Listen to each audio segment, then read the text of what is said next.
Hello, I'm Esther Gidu-Yuat. It's Friday, April 30th. Welcome to Africa 54.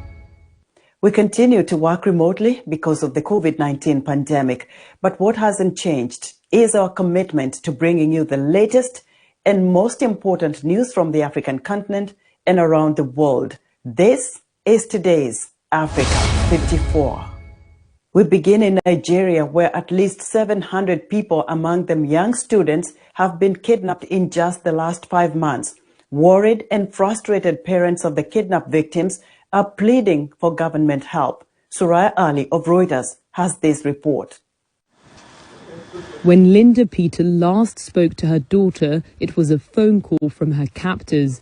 They demanded ransom, but the mother had nothing to give.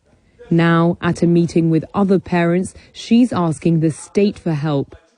Her 18-year-old daughter Jennifer was among the 39 students abducted by gunmen on March 11th from a forestry college in the northwestern Nigerian state of Kaduna. The captors, who called from the teenagers' phone, threatened to kill the male students and force the females into marriage. The Kaduna governor has repeatedly said his state government will not negotiate with the, quote, bandits or pay ransoms. But Linda says they must do more. I thought the security would stand up to help us, because some people, they will kidnap them, they will not reach 3 weeks or 2 days. They will go and bring them out because they have the money they demand, but we don't have anything. Much of the fear felt by Linda and other worried parents at the meeting stems from the killing of 5 of the students kidnapped from Greenfield University on April 21st, elsewhere in the state. On the same day as the meeting, Dorothy Johanna, one of the dead Greenfield students, was buried. Speaking at the funeral, her father, Johanna Mek, said the government should learn from the tragedy. Government should be proactive.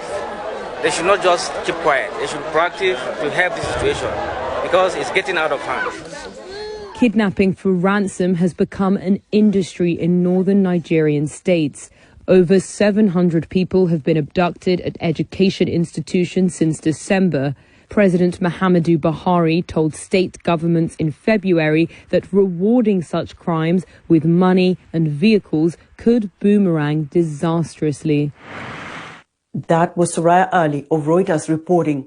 Kenya said on Thursday it had told the United Nations it will shut by June 2022 2 camps holding over 410,000 refugees who fled from wars in the Eastern Horn of Africa. The East African nation plans to repatriate some and give others residency. The Interior Ministry made the announcement on Twitter about 5 weeks after ordering the closure of the Dadaab and Kakuma refugee camps and giving the United Nations 2 weeks to present a plan to carry this out. The UN Refugee Agency replied by asking the government to ensure that vulnerable refugees would still be protected under its timeline for the closure. A Nairobi spokesperson for the UNHCR did not immediately respond to a request for comment on the latest announcement. Thursday's announcement appeared to be the decisive step by Kenya after years of discussion about closing Dadaab. U.S. President Joe Biden is touting a range of accomplishments as he hits the milestone of 100 days in office. But has he made any impact on the African continent? Viewers Anita Powell reports from Johannesburg. U.S. President Joe Biden has focused most of his energy in his first 100 days in office on taming the pandemic on home soil. In this short, frantic period, though, he has made a few important gestures that have been welcomed in Africa.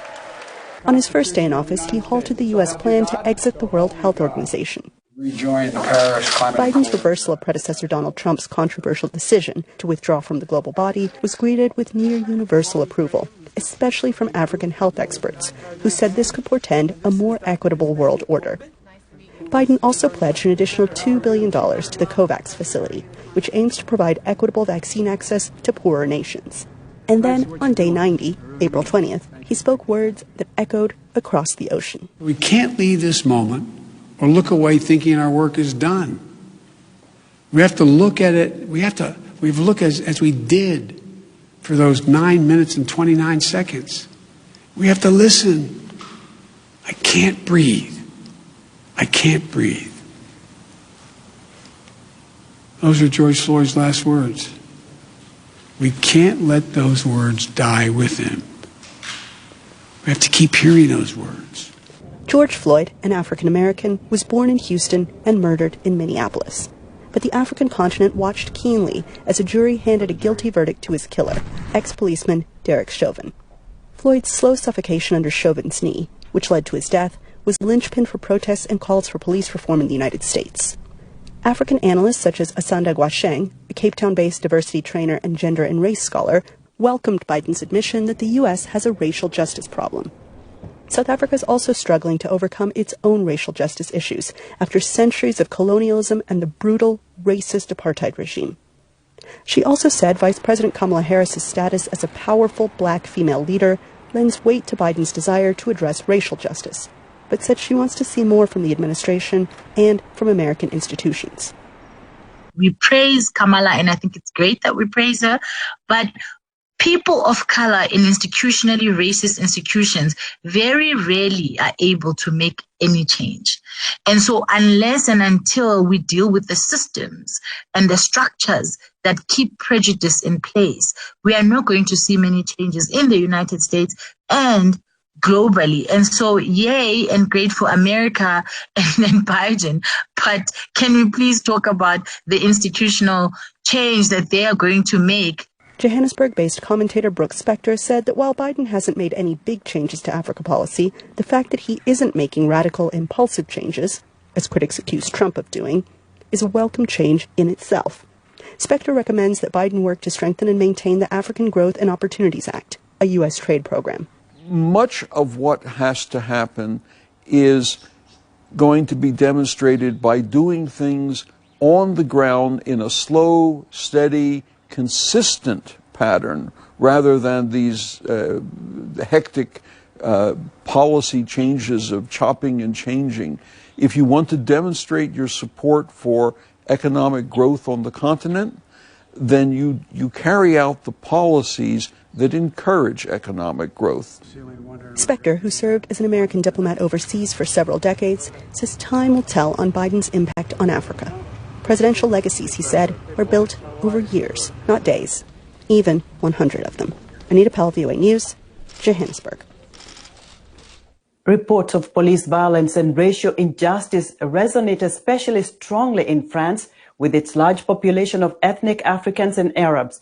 Yet cautious optimism by some in the United States and elsewhere that the guilty verdict in American former police officer Derek Chauvin's murder trial might trigger societal change is less shared in France.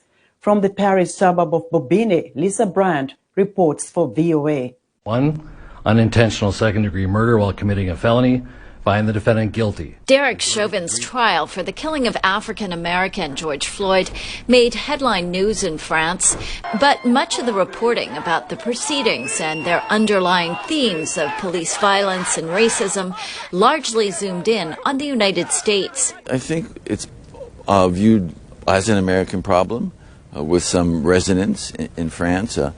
It also feeds into a certain strain of French anti-Americanism on the left and on the right, so that the French can moralize about the United States and its difficulties and its flaws. Floyd's death in police custody caused many French to look inward. Last year, they joined global protests for police accountability. Many chanted the name of 24-year-old Adama Traoré, whose family says he died under similar circumstances to Floyd, although that claim is disputed. The Black American's death opened a broader spigot here of soul-searching about France's colonial past and continuing injustices today. French authorities found zero tolerance for police racism and brutality and promised to ban a controversial police chokehold. President Emmanuel Macron called racial profiling unbearable. Police representatives deny there is systemic racism. They say police are overworked and underappreciated as they tackle violence in tough neighborhoods, sometimes becoming targets of terrorism. The national police is not racist. To the contrary, it's Republican and diverse, from all ethnic origins and religions. There may be problematic individuals, but the force itself isn't racist. Critics say otherwise. A 2017 report by an independent citizens' rights body found young black or Arab-looking men in France are 5 times more likely to be stopped for police identity checks than the rest of the population. Last November saw 4 Paris police officers suspended after TV footage showed them punching a black music producer. In January, 6 non-governmental groups announced the country's first class action lawsuit over alleged racial profiling by police. We've been struggling with the state for 10 years. The French Supreme Court convicted the state in November 2016 for discrimination. And after that, we could have expected from the state who should actually respect the rule of law, to do some police reform. They have done nothing. It's a story heard many times before in France. Activists point to bigger, long-standing inequalities going far beyond policing. Some aren't waiting for change from the top. In the Paris suburb of Bobigny, youth group Nouvel Élan 93 is mentoring youngsters, helping them with schoolwork and giving them alternatives to the streets where they are vulnerable. We are trying to push them to reach the maximum of their potential because many of them are talented in sports, music, theater, everything. Cases of police violence are taken personally. These kind of things don't just happen to others, they could happen to us as well. I'm black, I'm affected. There is a close relationship here in Belarus between the protest for George Floyd and for Adama Traore. He and other activists say it will take time for the lessons from Floyd's death and France's colorblind creed of liberty, equality, and fraternity to take hold. Lisa Bryant for VOA News, Bobigny, France. It's been a tense few days in Jerusalem and along the border between Israel and the Gaza Strip. In Jerusalem, Israeli police and Palestinians have clashed repeatedly, and in Gaza, Palestinians fired dozens of rockets at southern Israel, provoking Israeli airstrikes. The heightened tensions during the holy month of Ramadan have people on both sides worried. Linda Gradstein reports from Jerusalem. The clashes in East Jerusalem happened in the evenings after worshippers at the Al-Aqsa Mosque in the Old City broke their Ramadan fast. They were protesting police barricades that made it impossible for them to congregate at the Damascus Gate. Palestinians, when they go to the evening prayers in Al-Aqsa Mosque, they like to rest in this area afterwards on these stairs. But the occupation doesn't like the presence of Palestinians in this area. It is a matter of sovereignty. Israeli forces have since removed those barricades, which Palestinians celebrated as a victory. At the same time, Gaza Palestinians fired dozens of rockets at southern Israel, sending Israelis running to their bomb shelters. Israel launched airstrikes in response and warned of a larger, broader response if the rocket fire continues. Israel has a lot of things that can do and even use kind of escalation. I'm not speaking about a full-scale escalation, but limited escalation to attack sensitive targets of Hamas inside Gaza, that we didn't do it until now. Some analysts blame Hamas for provoking the tensions in Jerusalem and Gaza as part of a strategy to raise their profile in advance of next month's Palestinian elections. Hamas is looking for a pretext to heighten tensions because they want to be seen on the Palestinian street as the champion of Palestinian interests, especially related to Jerusalem and especially during Ramadan. Some more moderate Palestinians dream of a different Jerusalem. I feel very sad about what's happening because I feel that this is not my Jerusalem. My Jerusalem is the city of peace, city of tolerance, city of acceptance, city in which the three Abrahamic faiths attached to Jerusalem respect each other, acknowledge each other, and live together. But for now, that vision of peace is still only a dream. Linda Gradstein for VOA News, Jerusalem. Would like to hear what you think about Africa 54. Join the discussion on Facebook. Our address is Africa 54. We're also streaming our broadcast live on Facebook. Please share our show with your friends. Also check out our headlines 24/7 on voaafrica.com. Still to come, a captivating new music video by Ghanaian artist Sherif Agunu. We'll be right back.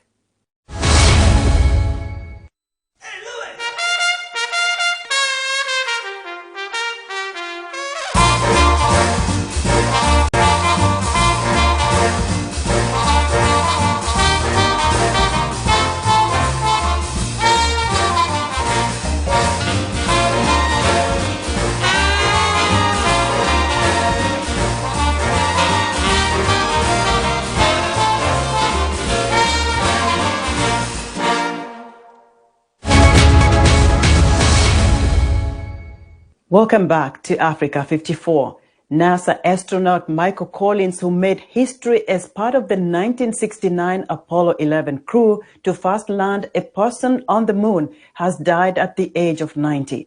In interviews with VOA's Ken Faribault, Collins reflected on the importance of the mission and the contributions of the astronauts of his era, while keeping a focus on the future of crewed spaceflight and exploration. Well, I was in this group here, somewhere. There you are. Michael Collins grew up with his sights set on the stars. But he joked the one he actually orbited, Earth's moon, wasn't the destination of his dreams. I'm a Martian. I think Mars is the next great destination.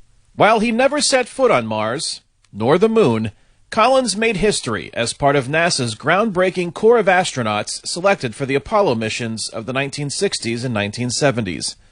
He was the fourth human to conduct a spacewalk during the Gemini program, but it's his role as the Columbia Command Module pilot during the 1969 Apollo 11 mission, when astronauts landed on the moon for the first time, that he is remembered for most. His job was to pilot the spacecraft, orbiting the moon alone while Neil Armstrong and Buzz Aldrin explored the surface. After a rendezvous, they all returned safely to Earth. Collins credited the thousands of workers on the ground at NASA for the historic achievement of their mission and the overall success of the Apollo program. It was a wonderful example of organization within a large government agency. That's something we don't see too much of today. After traveling around the world celebrating the Apollo 11 mission, he retired from NASA. While working at the U.S. State Department, Collins was tapped to be a liaison for NASA to the White House during the 1970 Apollo 13 crisis. Houston, we've had a problem. He updated President Richard Nixon on the status of getting the crippled spacecraft safely back to Earth. And he wanted really somebody to tell him yes or no. The answer was yes, and Collins believed Apollo 13, known as NASA's successful failure, was a turning point for American interest in crewed spaceflight. It made NASA and the American public more aware of some of the hazards involved in flying to the moon and back, and I think it focused attention. Collins wrote about his life as an Air Force test pilot and his missions into space and the moon in a 1974 book titled Carrying the Fire. In interviews with VOA, Collins preferred to look ahead rather than behind, and he said there was a lack of momentum and urgency in accomplishing new goals in space. Astronauts and former astronauts, we're very pro-space, so I'm pro-accelerating the exploration of space. Collins believed the planet that inspired him as a child, Mars, the subject of his 1990 book, Mission to Mars, should be NASA's ultimate focus. My friend Neil Armstrong thought that going back to the moon was a proper and necessary precursor to a Mars expedition. I'd like to bypass that, if possible. While he did not live long enough to see someone reach the surface of Mars or a return to the moon, NASA's Perseverance rover and Ingenuity helicopter on the surface of the Red Planet today are charting new frontiers in space exploration that have reinvigorated public interest. I think we're on our way, perhaps more slowly than people would like, but nonetheless we're on our way. Astronauts are again aiming for the moon as part of NASA's Artemis program, which plans to have crews back exactly where Collins once orbited in the next several years. Kane Fairbaugh, VOA News, Chicago, Illinois. Videos of kids having fun are among the most popular on YouTube. They are also a fast-growing business, one that critics say comes with little regulation and oversight to protect children on either side of the screen. Michelle Quinn reports. Ryan Kaji, the 9-year-old star of Ryan's World, has 29 million subscribers on one of his YouTube channels. That audience has translated into millions of dollars in annual ad revenue for Ryan and his family, making Ryan the top-earning YouTuber for the past 3 years. The rise of child YouTube stars represents a dramatic shift in children's content. We're talking about millions and millions of views, children playing with toys, reviewing toys on channels, YouTube families with their own channels, interacting with toys and brands. From its inception in 2005, YouTube has offered people worldwide a dream. With a camera, you can reach an audience. With families and children videoing all aspects of their lives, toy companies and retailers took note of an opportunity. They began to advertise on these channels or pay families to review their products. They have direct access now to really young, potentially vulnerable audiences through these YouTube channels. As part of a 2019 privacy settlement with the U.S. Federal Trade Commission, YouTube banned targeted advertisements in videos for children. Many YouTube stars with young fans saw their ad sales drop. U.S. government regulators have pushed online influencers to disclose when they are getting paid to play with toys and other products or have received them for free. That's not the only issue. There's also the question of what it's like for the YouTube stars. Few laws and regulations protect their privacy or their working hours. When Melissa Hunter's child became an adolescent, the family's doll review YouTube channel, which started in 2012 when her child was 8, became less fun. Caden was grappling with his identity as a boy. He wanted out. He was concerned that I would freak out or be angry or be disappointed. And I think that is the reality for a lot of kid creators that are out there. What may have started out as something fun then becomes the family business. For child YouTube stars seeking to make a change, there's another challenge. The archive of videos on the site lives on, finding new audiences, generating a steady revenue flow. Hunter put a privacy setting on her channel's entire video archive that featured Caden. So that was his request for his 16th birthday. That did have a financial impact, but that wasn't not my number one concern. It was his, it's his right to privacy. Broadcast yourself has long been YouTube's slogan, and millions of families have done so, with some children turning into stars. Whether this is good for children on either side of the screen remains an open question. Michelle Quinn, VOA News.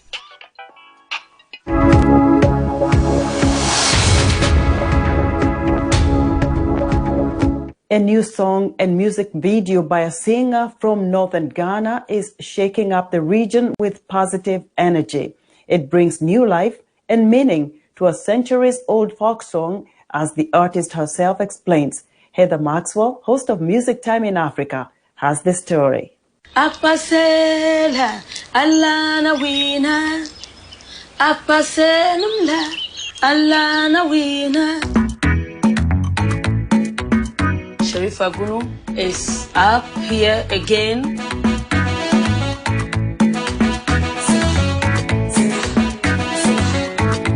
After 4 years of putting her music career on hold for her family, Sharifa Gunu from Tamale, Ghana has bounced back with a brand new album and a new hit single. It's entitled Dokpeda.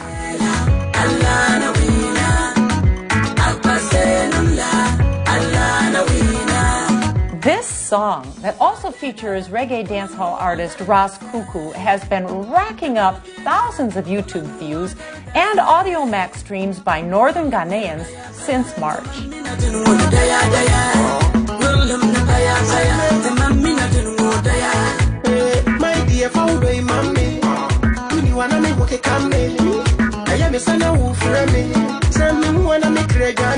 The music and the hook are catchy, that's for sure, but the real juice is in the message. What is true love? Your love is all I need. Baby girl, you be the one I need. Well, Sharifa sat down earlier this week from her studio in Tamale, Ghana, to tell it to us straight.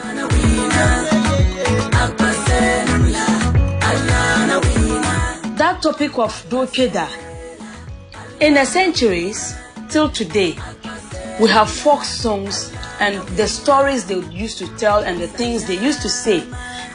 Dokeda, Omamu Wagardaza. And that's a verse. And those things mean man has entered market.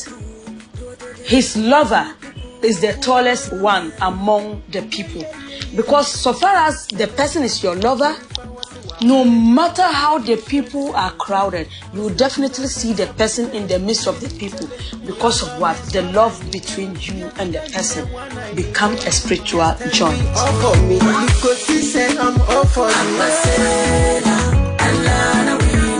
When women gathered, plenty, whatever, she will be the first person for you to hear the voice.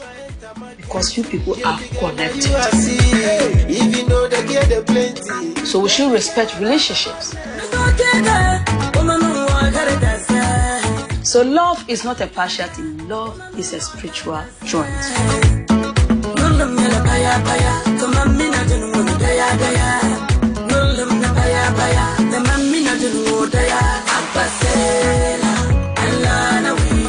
All right, so that was Sharifa Gunu from Tamale, Ghana with her comeback single, Dokpeda. Love is a spiritual thing.